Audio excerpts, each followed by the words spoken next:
જય શ્રી કૃષ્ણ ફ્રેન્ડ્સ, ગરમા ગરમ ટેસ્ટી નાસ્તો કરવાનું મન થયું હોય પણ મહેનત ન કરવી હોય તો 3 મિનિટમાં બનાવો આ સુપર ટેસ્ટી નાસ્તો. સો બનાવવાનું શરૂ કરીએ. એક બોલમાં લઈશું રવો, થોડું ખાટું દહીં, મીઠું, લીલા મરચાંની કટકી, આદુની પેસ્ટ, હિંગ અને બારીક કાપેલી કોથમીર. કોથમીર નાખીને 1 ટેબલ સ્પૂન તેલ નાખવાનું નહીં ભૂલતા, આમાં રહી ગયું છે વિડીયોમાં.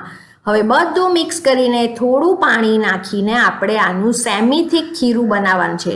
ખીરું ઢીલું નહીં કરી કાઢતા, સેમી થીક રાખવાનું છે. સો અહીંયા સેમી થીક ખીરું તૈયાર છે. એકવાર ટેસ્ટ કરવાનું, જો તમને કંઈ એડ કરવું હોય તો કરી શકો છો. હવે આને 10 મિનિટ ઢાંકીને રહેવા દઈએ. હવે લઈશું એક માઇક્રોવેવ પ્રૂફ બાઉલ. તમે માઇક્રોવેવનું કોઈ પણ સિલિકોન, પ્લાસ્ટિક કંઈ પણ લઈ શકો છો. તેલથી એને બરાબર સાઈડ પર પણ બરાબર ગ્રીસ કરી કાઢવાનું છે. હવે 10 મિનિટ થઈ જાય એટલે ખીરું ખોલીને જોઈએ. ખીરું એકવાર મિક્સ કરીને જોઈએ. અહીંયા મને ખીરું હવે થોડું ઘટ્ટ લાગે છે કેમ કે પાણી એબ્ઝોર્બ થઈ ગયું છે.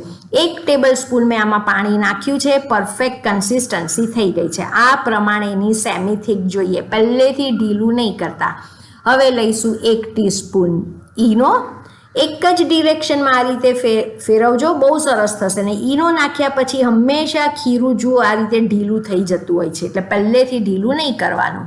ઈનોવાળું ખીરું માઇક્રોવેવવાળું વાસણ જે આપણે તેલ લગાવીને તૈયાર રાખ્યું છે એમાં આપણે કાઢી લઈએ.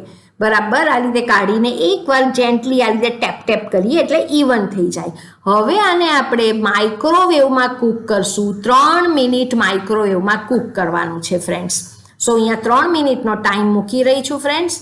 3 મિનિટ થઈ જાય એટલે કાઢીને જોઈએ. ઉપરથી તમે જોઈ શકો છો ડ્રાય થઈ ગયું છે. હવે હું એકવાર ચપ્પુ નાખીને પણ જોઉં, ચપ્પુ ડ્રાય આવે છે, પરફેક્ટ કૂક થઈ ગયું છે. તમારું ન થયું હોય તો અડધી મિનિટ પાછું કરજો. હવે તમને જોઈએ તો તમે આમાં જ કટકા કરીને કાપી શકો છો, પણ હું આ બહાર કાઢી રહી છું. સો સાઈડ પરથી પહેલાં ચપ્પુથી સ્ક્રેપ કરીને આ રીતે ઊંધું કરો, ઇઝીલી બહાર નીકળી જાય છે. આ તમે જોઈ શકો છો એકદમ જાળીદાર અને રૂ જેવા પોચા ઢોકળા થયા છે. ખાવાની તો મજા આવી જાય, એટલા સુપર ટેસ્ટી છે. હવે એના ઉપર લઈએ છીએ ગ્રીન ચટણી, લઈશું સેવ અને કોથમીર.